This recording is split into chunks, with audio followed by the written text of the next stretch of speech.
just as everybody does. I mean, if you go into a company and it has a certain culture, you feel it. You feel it in your body, right? You go in, you go, oh, today was a great day. I love the vibe. We got a lot done. Or today was a crummy day. I sat in 3 meetings where nothing got done.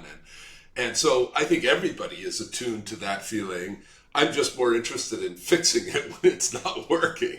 And so I think I've always had the sense that how a company operates is important and interesting and something I should get better at.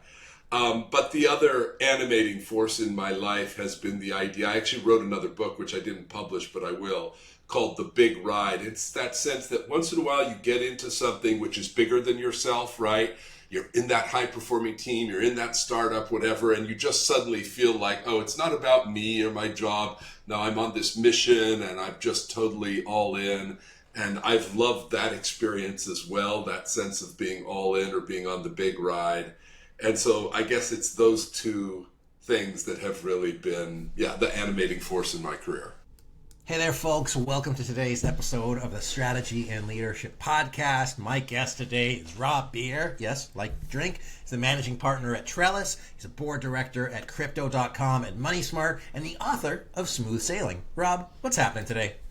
Smooth scaling. Smooth scaling. Oh, my goodness. It's not smooth sailing for me this morning, so thank you for correcting me on that one. It's the pun. What's happening? Well, it's 6 in the morning in Singapore, which is where I have lived for the past 14 years and practiced my dark arts. So I'm just getting going, and action-packed day today. So awesome. Well, I appreciate you starting it off with something great like a podcast, and just really cool to see what your dark arts have gone into. When I was researching the work that you did, the MoneySmart group looks really, really cool what you've done, but in addition to some of the other partner at the Monitor Group for a good enough time, managing director at a mortgage company, like you've done a lot of cool things, but maybe you can tell our listeners about who you are in your own words. Yeah, I mean, I think that is it. I am kind of an explorer. I'm more broad than deep, and I'm a very, very curious person. So I'm also not so young. I'm 63 years old. That's given me a chance to do a lot of things. But I've done a lot of stuff. Who am I? I would say the lifelong thread that has run through my career is I'm really interested in what makes for great companies. And I think that great companies is not the same as financially successful or high growth, right? To me, it has a lot more to do with how well the company does what it does. And so it's a bit more of an internal or interior perspective. And that's run through my work as a consultant, as a venture capitalist, as a this, as a that, and an entrepreneur, and now as an advisor. Awesome. When you mentioned you're 63, you alluded, well, you weren't always 63. When you started the journey of your business, was your mantra the same? Did you always think that way about companies? Or kind of has it evolved as you've gone through these different iterations of businesses? Well, I think both. I think I always had a feeling, just as everybody does. I mean, if you go into a company and it has a certain culture, you feel it. You feel it in your body, right? You go in, you go, oh, today was a great day. I love the vibe. We got a lot done. Or today was a crummy day. I sat in 3 meetings where nothing got done. And so I think everybody is attuned to that feeling. I'm just more interested in fixing it when it's not working. And so I think I've always had the sense that how a company operates is important and interesting and something I should get better at. But the other animating force in my life has been the idea. I actually wrote another book, which I didn't publish, but I will, called The Big Ride. It's that sense that once in a while you get into something which is bigger than yourself, right? You're in that high-performing team, you're in that startup, whatever, and you just suddenly feel like, oh, it's not about me or my job. No, I'm on this mission, and I'm just totally all in. And I've loved that experience as well, that sense of being all in or being on the big ride. And so I guess it's those two things that have really been, the animating force in my career. No, I love that. And so take us back through some of those things and kind of contextually why I ask is, it's been said that it's lonely as a CEO. And they interviewed the founder of NVIDIA saying, hey, if you could, if you knew all of this 30, 40 years ago, would you do it again? And he's like, no, because I realized that it's so much harder than I possibly could imagine. And so looking back at your, all of the different work that you did, Yeah. what are some things that were really big successes of yours? You're like, hey, this was really great. Or what were some things that were some big failures? Like, I just watched a video of a guy from Fresh Prep saying, hey, I got a big ass order and my truck of 10,000 potatoes fell over or whatever. So what are some of those kind of air quotes war stories that you're particularly proud of or that were really good learnings? Yeah, so I was a partner at a very blue chip strategy consulting firm, Monitor Groups, founded by Michael Porter, at the time up there with McKinsey and BCG. And we decided that we needed to get into the human behavioral side of things, right? Because we had all the smart PowerPoint, but you'd bring the smart PowerPoint into the boardroom and then they'd have some diabolically bad discussion, right? With passive aggressive and cutting people off and misunderstanding and miscommunication. And so our chairman said, like, the decision-making process is only as good as the weakest link. We got to fix that. And I decided that I would jump on that. So I became a founding partner in our organizational effectiveness practice, which was really focused on the top team. This is 25 years before anybody had heard of team coaching. And I would say that although our process was a little clunky, we had a lot of success and we made a big impact. So I was a partner in a practice called organizational effectiveness. The next day, I quit to join the dot-com boom, and I started a company which set out to raise 30 million euros and raised $550 million within 5 months. I mean, it was a crazy opportunity, crazy big and super audacious business plan. And without getting into the details, we screwed it up. We completely screwed it up. And we screwed it up because of organizational effectiveness. And I was supposed to be the organizational effectiveness guy. I'm the managing director of this firm. And we grew way too fast. We scaled way too quickly. And the organization became a ball of yarn where you couldn't get anything done, you couldn't get anything through, and it was our own fault. So that was the success and the fail. Interesting. So how do those learnings impact the work that you're doing with Trellis partners? Do you advise your folks on that? Do you have a keen eye on it? What are your thoughts and perspectives now that you're older and wiser? Yeah, I mean, the advise probably the right word, but what I really do is try to make a difference. I really try to help my clients run more effective organizations, and I work predominantly with growth companies. Why is that? Now, everything that is true of a company that isn't growing is also true of a company that is growing. You would want your people to collaborate, and you want a great culture, you want to get stuff done, you want to have high trust relationships, you want to have high performing teams. Those are all true. The difference is that if your company is 50 people and growing by 10% a year, it's a lot easier to get those conditions more or less in place and to build those relationships and make that work. When you're growing at 100% a year, what works today is broken again tomorrow. And so the problems are harder, they come at you faster.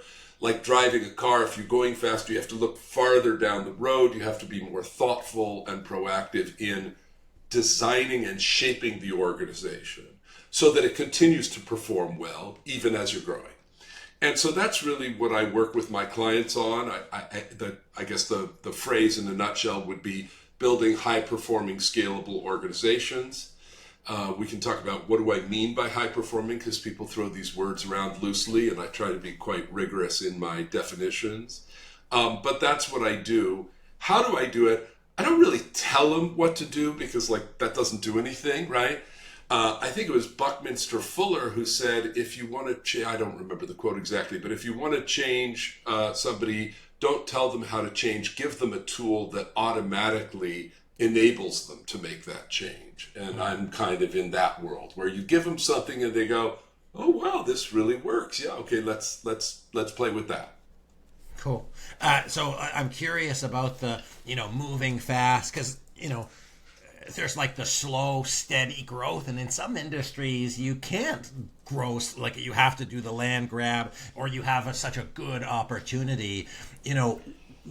What does it mean for successful leaders to be able to drive that car fast, looking down the road, and then balancing the kind of operational needs of a high growth company versus the people, the pragmatic, the cultural needs of a high growth company when there's like everything in the kitchen sink flying at them at once? That is actually just about the best question you could ask me. And I'll tell you why. I mean, Reid Hoffman wrote this book called Blitzscaling, and it became sort of the mantra for a bunch of entrepreneurs, the way they cotton on to whatever is the latest thing. And Reid Hoffman is a super, super smart guy. And what he described was very relevant to a very tiny group of companies in which very particular conditions are true. So you're absolutely right. First of all, as a leader, you have to know your company, and you have to know how operationally complex it is. If you're trying to digitize the supply chain in Indonesia, which one of my clients is trying to do, but you still have trucks and sheds and stuff in Indonesia and operations and call centers, like growing at 300% a year is not a thing, right? That is not going to work. You're just going to fall over. If, like a LinkedIn or a Facebook or a PayPal, where Reid Hoffman got to start, you have a business with super strong network effects, and you're a pure software, pure bits and bytes business, and you have incredible access to talent, then you can grow at 1,000% a year or 300% a year, and it's the smart thing to do. So only business judgment tells you which direction and which speed is right. And if you grow faster than is kind of like the physics allow, nature makes you pay for it, big time, and it's a mistake. So in some cases, that might be 30% a year. And in other cases, it might be 300. But it's generally not as fast as super ambitious entrepreneurs want to go. And importantly, it's not as fast as your venture capitalist tells you to grow. And this is really doing it. And this is because they have an incentives problem. And their incentives are not the same as yours. They want one unicorn out of their portfolio at 20. And so ramping up the risk across all 20 in the hopes that one hits breakout velocity and becomes, worth $1 trillion is great. But if they mess you up or increase your risk profile individually as an entrepreneur, that might not be in your interest, probably isn't. So don't always listen to what your VC tells you is. Yes, said from somebody with deep experience, but it's like so there's a couple things that you talked about. Well, let's try to work backwards. I'll try to work backwards. Yeah. Aligning incentives, aligning motivators, and aligning timelines. Because if one person has a quarter by quarter and you're trying to build your business decade by decade, there is going to be breakups, and you can't run your business faster than, as you were saying, the physics of it, or you will pay. Like, there's laws around that. So understanding your limitations, or in the case of pure bits and bytes businesses, the lack thereof, and then just making sure that, you don't redline the thing. And then one of the things that I was kind of reflecting on was culture as a limiter. And you had said that in your, previous jobs that you were adept at the vibe, understanding the vibe and addressing the vibe and getting it.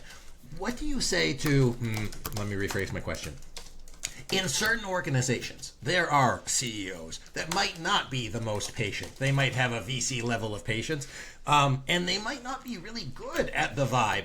All they look is the machine. How do you encourage CEOs who are financially incentivized for the company to grow and make cash, whereas they might not want to reflect on the realities of their people where the vibes are off, but they don't have a good reference point of vibes? Do you get what I mean? I totally get it. So I have two answers, but I'll take them in one at a time. So the first one is, I call those CEOs get shit done guys, right?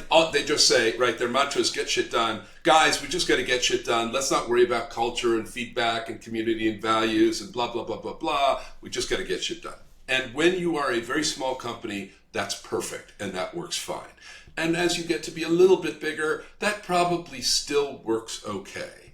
What would you consider small or slightly bigger? Do you have an employee? 150, up to 150, the famous Dunbar's number, employees, not $1 million employees. Okay, got it, thank you. And the issue is that as your company is growing headcount linearly from 100 to 150, you think, okay, that's 1.5x, not such a big deal. The complexity of your organization is growing exponentially. That's just a fact. It's a mathematical fact because your organization is a network. And the number of interconnects in the network is an exponential growth figure. And so you wake up one day, whether it's 150, 200, it's probably not much more. And you're pushing harder and harder, and less is coming out of the pasta maker on the other side. And all you've got is a bunch of kludged up pasta dough in the middle. And you're like, guys, come on, we got to go. We got to get shit done. And you push harder and harder, and it just doesn't work. And so at that point, if you're smart, you stop pushing harder and you take a step back. And if you do not have the right skills to manage that organization and to re-streamline it and realign it and make it work again and get the pasta machine feeding pasta through, then you just have to hire somebody as a COO or a series of executives who do. And that's okay as long as you give them enough power to set some brakes on the speed at which you go and to re-orchestrate and re-coordinate that company. So I would say that being a get shit done, go as fast as you can CEO works until it doesn't. And then you just have to have enough wisdom or counsel from, whatever investors, wise people, coaches, what have you, to recognize when it's time to stop pushing as hard as you can. Do you ever have CEOs that blame the dough? Oh, yeah. And the dough is people. And so they fire people when individuals are probably not the issue, but the orchestration, the interstitial tissue between those people, which you can call culture, which you can call collaboration, which you can call process, which you can call meetings, which you can call anything you want. I call it meetings because that's really where a lot of this stuff happens. In fact, you can argue that all culture really happens in a way in meetings. I mean, when you're sitting doing your spreadsheet and your emails, like all companies are kind of the same, right? If you're replying to 20 customer emails, it doesn't matter who you're employed by. But if you go to 20 meetings in a row, you'll know what the culture of the company is. And so, yeah, I think when you blame the dough, what you're really doing is blaming human relationships and the physics of how humans interact. You're really blaming nature, and that's probably not a good fight to fight. Yeah, absolutely. What I found was interesting, and I was just like, because I draw things visually, so I think of like the exponential growth, and like you talked about the exponential growth of call it people, headcount, and or revenue, and in a tech business that can scale, like that exponential growth is the same. The machine is the same. But what I have experienced and seen is that the processes, the meetings, the culture, the systems, the sales structures, all of those things have a different growth curve, and that the reason you need that CEO or COO is to be able to manage all of those different products. And I think for CEOs, or I assert, I guess, is they don't like the machine that it wasn't the machine that they brought to the dance. It wasn't their machine. It wasn't the first machine. And so they have to like, all of this stuff is happening without them, but that's supposed to be a good thing. So I guess my question to you is, either as a CEO who's been there or CEOs that you advise, how do you help them work through those growing pains or that loss of what their business was, despite the fact that this future business is exactly the thing that they want? That's exactly right. So the way I think about this is, at stage one, your job as CEO is just to get shit done. You're really an individual contributor when you're a 10-person company, right? And that's very rewarding because you've got your hands on levers and you pull those levers and you see reactions, right? You call customers, and you call investors, and you write code, and you look at product. At stage two, your job is kind of to get shit done. And that's still pretty hands-on. You go to product review meetings and business review meetings, and you implement OKRs and project management, sort of frameworks, and you still feel like you've got your hands on the steering wheel. Then you have to graduate to a stage that I call building the organization that gets shit done. And that is like moving to fly-by-wire. You have your hands on the tiller, on the rudder, but it's not directly connected to anything. It's kind of sending electrical signals rather than like hardwired mechanical signals. And that feels very different. It doesn't have that same, oh, I fixed a problem today, I feel good about myself. And so part of the issue is that all executives, not just CEOs, get addicted to that feeling of, I'm still involved, I'm still smart, I still have my hand on the tiller, I can make changes, and they happen, and it makes me feel good about myself. And they have to learn that that is not their job, and that their job is to be enablers, orchestrators, facilitators, recruiters, coaches, developers, And of course, to set the strategic direction, but to create the organization that gets shit done is a more, it's a one step removed way of flying. How do I help people? I'll try any trick in the book. I can explain it. I can clobber you on the head with a 2x4. I can lead you there gently. I can show you what happens when you do it wrong. I'll take any trick I can get to help you step into that. I would say the best thing is simply, nothing succeeds like success. And so if you could show them an example of where it worked, then they go, okay, I kind of get that. Okay, yeah, so okay, I get you. Okay, well let me ask you about Smart Money Group. From what I can tell now, like the organization been around 14 years. You did exactly that. It looks like that you've built an organization that gets shit done. What were two or the three kind of like learnings from that you're like, hey, if our listeners were trying to build a similar organization, and if you want to share more context about it, you can happily give it a plug if you'd like. But a little bit about what are two or the three things that you put in place to really support the leaders in that organization to win? Well, to be fair, I'm the chairman. I'm a semi-executive chairman, so all credit goes to the CEO and founder, Vinod Nair. I am a co-founder, but he's really the one. And I mean, the first thing that we agreed on right up front is that we would only go as fast as it should go. And that was mostly about market acceptance. We're a financial comparison site. We're the leading financial comparison site for consumer finance products in Singapore and Hong Kong. That's the plug. And when we started the company, people weren't ready to buy those products online. And we had competitors who would raise a ton of money, spend it all on advertising, and go out of business because the consumer wasn't ready. And we had, I guess, the maturity and discipline to say, let's take it a step at a time and let's kind of build this as the consumer is ready. And the same is true of the organization. There were times when we, again, expanded too quickly and sort of lost organizational effectiveness. This is a very tough industry. Margins are tight thanks to Google and Facebook extracting all of the value out of consumer-facing businesses like this. And so we have to be extremely disciplined in terms of our operations and our spend. And that means you can't grow too quickly because if you try to grow 100%, you'll waste a lot of money and your economics fall apart. So I would say it's just been discipline. And that has allowed us to build an organization that really is extremely efficient and effective. And that's a series of fine-tunings, right? Rather than putting the pedal to the metal and saying, let's grow 1,000% a year.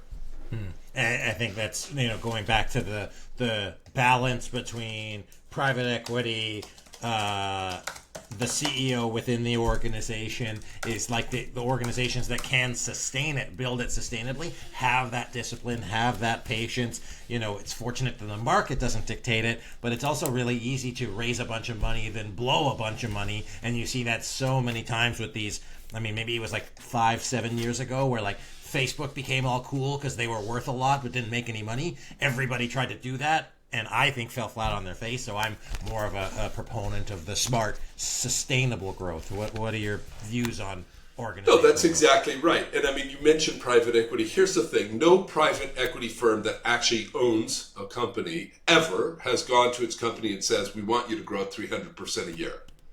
Right? Like that's not a thing, right? They would say, we want you to grow, we want you to... Yeah, but that's my point, is to distinguish between the two.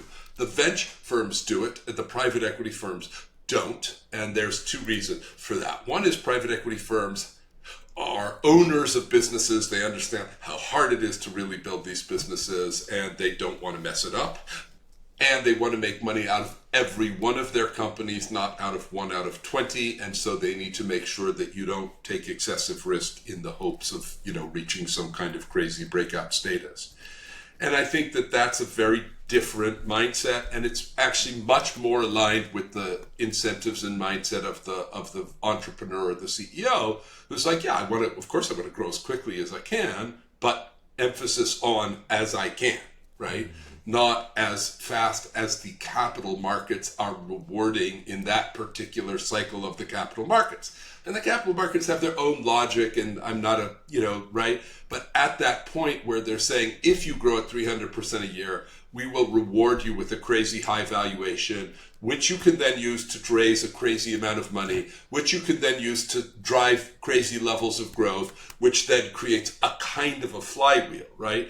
That is the flywheel that we were in up until, March of 2021, and then it all stopped. And I just don't think many people do well out of those models. Yeah, you can get lucky, but to me, it's not interesting. That's playing a capital markets game, not a business building game.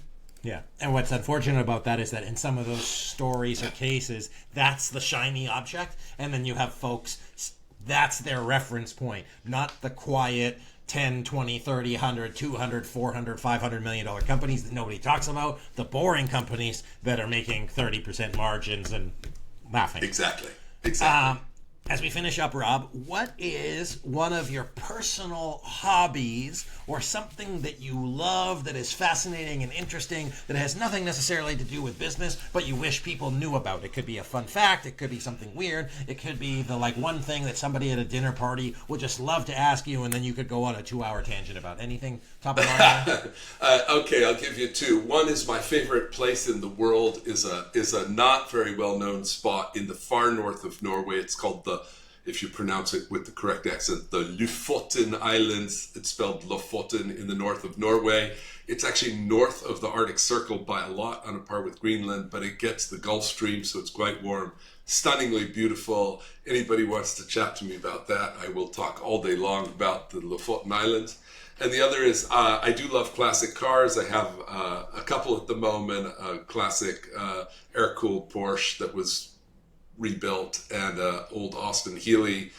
They're both sitting in Europe, and they are kind of what I do when I go to Europe, and they're a lot of fun. Okay, that sounds amazing. Rob, where can people connect with you? Where can they learn more about smooth scaling, distinct from sailing, and anything else you want to say for our audience before we finish up today? Thank you. So Smooth Scaling, my new book, which explains how to avoid these problems of organizational complexity and keep your organization performing at 100% even as it's growing, is available pretty much everywhere in the US, I think, and certainly on Amazon, but all the major bookstores. And if you go to robbier.com, you'll see more about me. So that would be the way to find me is Robbier, ROBBIER.com. And I have a shiny new website there telling all about the work I do and my book. Excellent. And you can find him in the North Islands of Norway or driving around on Austin Healey. Rob, thanks so much for being here today. It was a blast, and I just wish you nothing but the best moving forward. Thank you so much, Anthony. Folks, my guest today, Rob Bier. And one of the things I'm taking away, and I couldn't help but leave it, is like a little sailboat on a big ocean. And those suckers can fly if you know what you're doing and you're doing the right stuff. But if you don't, or you try to move too fast one way or the other, that thing will capsize. And so the thing I'm taking away is, how do you build your organization that it can have sustainable scalability without breaking the sucker?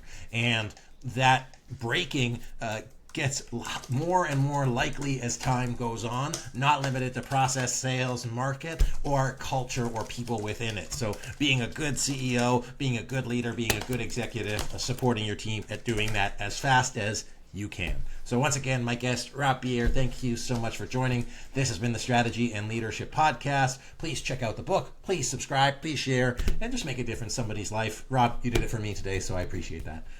My name's Anthony Taylor. This has been the Strategy and Leadership Podcast. I'll see you next time.